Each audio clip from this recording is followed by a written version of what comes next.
تو ماشاءاللہ بارش تو آئی ہے. ہمارا پروگرام جو ہونا تھا اس لحاظ سے تو نہیں ہوا جیسے ہم نے سوچا تھا. تو بارش کی وجہ سے تھوڑے بہت جو مسائل آئے ہیں تو اس سے ہمیں ایک سبق بھی ملتا ہے. میں نے غور کیا ہے کہ آزادی ایک قربانی مانگتی ہے جو کہ آپ لوگوں نے دی ہے. 14 اگست 1947 کا دن جو ہم یاد کرتے ہیں. ویسے ایک بات میں آپ کو بتاؤں کہ ہمارا جو وطن ہے پاکستان 15 اگست 1947 کو ہندوستان کی سرزمین پر 2 ملک بنے تھے, ایک بھارت اور ایک پاکستان کے نام سے. آزادی کے تقریباً 8 سال تک ہم جو آزادی کا دن مناتے تھے وہ 15 اگست ہی ہوتا تھا. لیکن بعد میں جب دیکھا گیا کہ کچھ مسائل کھڑے ہوتے ہیں اور عوام میں بہت سے ایسے مسائل جنم لے رہے تھے کیونکہ دونوں ملکوں کی آزادی کا دن جو تھا وہ سیم ہی تھا. پھر آگے ہماری قیادت نے اس دن کو چینج کیا, مطلب ایک دن پہلے رکھ لیا, 14 اگست کر لیا. تو 14 اگست یا 15 اگست کو ہندوستان کی سرزمین پر جو ایک نیا وطن ابھرا. ہم دیکھتے ہیں کہ یہ وطن ایسے نہیں ملا. آپ دیکھیں کوئی عمارت کھڑی ہوتی ہے اس کے لیے ہمیں سیمنٹ گاڑے کی ضرورت پڑتی ہے. اب یہ جو پاکستان ہے بعض اوقات ہم کہتے ہیں نا کہ یہ عمارت بہت مشکل سے بنائی گئی ہے پاکستان کی. تو جو ایک عمارت آپ بناتے ہیں اس کے لیے ایک سیمنٹ گاڑے کی جہاں ضرورت پڑتی ہے, لیکن پاکستان جو بنایا گیا اس کے لیے جو ضرورت پڑی وہ ہمارے بزرگوں نے اپنے خون اور گوشت کی اس قربانی دی. 70,000 ماں بہنوں نے اپنی جان کی قربانی, اپنی جان کی بازی لگا کر اس دیش کو قائم کیا. آپ تاریخ پڑھیں, تاریخ جب آپ پڑھیں گے آپ رونگٹے کھڑے ہو جائیں گے کہ اس دیش کے لیے ہمارے بزرگوں نے کتنی قربانیاں دی. ہماری مائیں بہنیں جو اس دیش کی آزادی کے وقت ہجرت کر کے آ رہی تھی تو ان کو ہندوؤں اور سکھوں نے نہ صرف ان پر ظلم کیا بلکہ ان کو اپنی باغیاں بنا لیا. بہت زیادہ ظلم کیا گیا ان پہ. اور یہ جو پاکستان ہے, پاکستان کی جو تاریخ ہے بعض اوقات میں بتایا جاتا ہے کہ 20 سالہ تاریخ ہے. تحریک پاکستان کے بارے میں بتایا جاتا ہے 20 سالہ یا 30 سالہ. لیکن میں یہ کہوں گا کہ پاکستان تو اسی وقت وجود میں آ گیا تھا جب اس خطے کا پہلا ہندو مسلمان ہوا تھا. اس خطے کا عام بندہ جو ہے پہلا مسلمان ہوا تھا, اس وقت پاکستان وجود میں آ گیا تھا. 1857 کی جنگ ہوتی ہے. 1857 کی جنگ کے بعد ہی مسلمانوں نے دیکھ لیا تھا کہ ہندو ان کے ساتھ مخلص نہیں ہے. اس کے بعد ہی یہ مسلمانوں کے ذہنوں میں ایک یہ تاثر پیدا شروع ہو گیا تھا کہ ہمارے لیے ایک الگ وطن ہونا چاہیے. سر سید کو آپ پڑھیں, سر سید نے پہلے مفاہمت کی کوشش کی لیکن جب مفاہمت قائم نہ ہوئی تو انہوں نے بھی نظریہ پاکستان نظریہ ایک الگ نظریے کے لیے قوم کو تیار کیا. انہوں نے سب سے پہلے تعلیم کا میدان اپنایا کہ مسلمان اسی وقت تک کامیاب نہیں ہو سکتے جب تک وہ تعلیمی میدان میں ہندوؤں سے آگے نہیں آتے.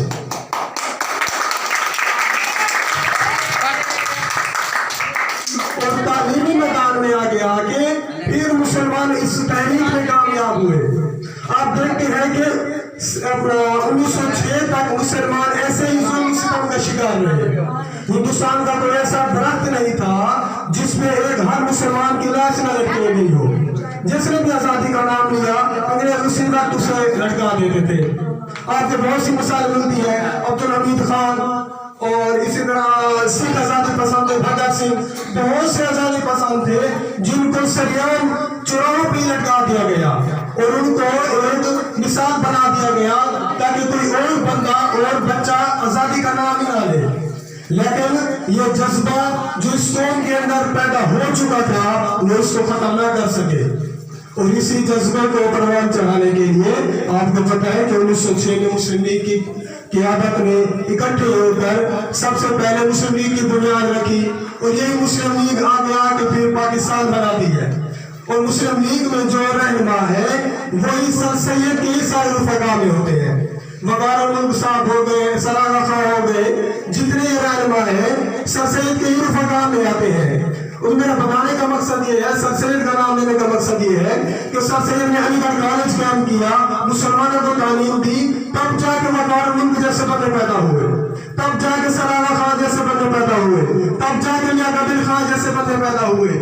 اسی تعلیم سے متاثر ہو کر قائد اعظم جیسے پھر بچہ پیدا ہوتا ہے کاٹھیاواد میں, جو آگے آگے پھر مسلمانوں کی, ہندوستان کے مسلمانوں کو ایک الگ راہ دکھاتا ہے. اکیلا ہی چلا تھا جانب منزل, اکیلا ہی چلا تھا جانب منزل, لوگ ملتے گئے کارواں بنتا گیا. آپ کو پتہ ہے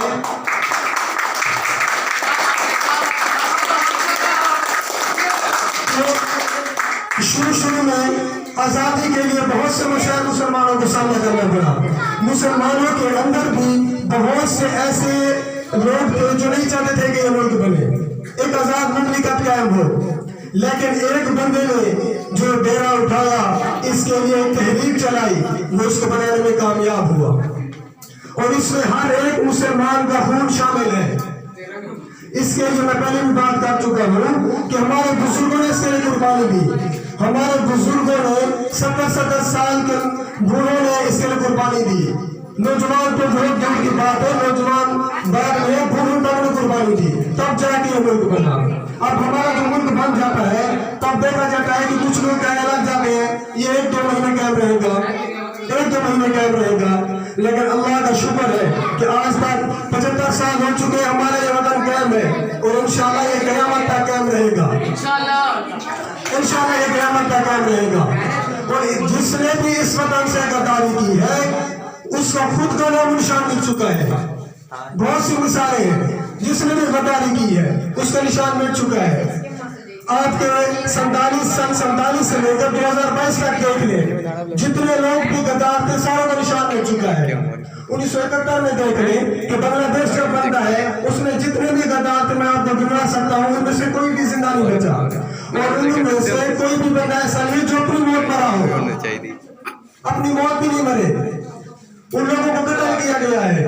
وجہ کیا ہے کہ اس وطن سے جو بھی غداری کرے گا اس کا حشر یہی ہونا ہے, اس کا حشر یہی ہونا ہے.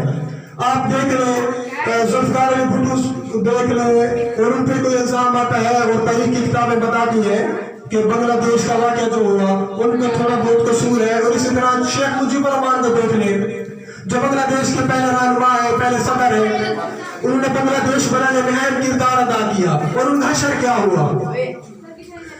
بنگلہ دیش بننے کے 3 سال بعد ساری کی ساری فیملی کو تباہ کر دیا گیا. وہاں کی آرمی نے, پاکستانی آرمی بھی نہیں تھی, وہاں کی آرمی نے سارے کے سارے شیخ مجیب الرحمان کے سارے خاندان کو تباہ کر دیا, سارے خاندان کو قتل کر دیا. تو میں یہی کہنا چاہوں گا کہ جو بھی اس وطن سے غداری کرے گا اس کا حشر نہیں ہونا ہے. اور اسی وقت مجھے ایک اور بات یاد آ رہی ہے کہ اندرا گاندھی کا بہت بڑا قصور تھا, جو اس وقت کی انڈیا کی وزیر اعظم تھی, اس کا حشر کیا ہوا؟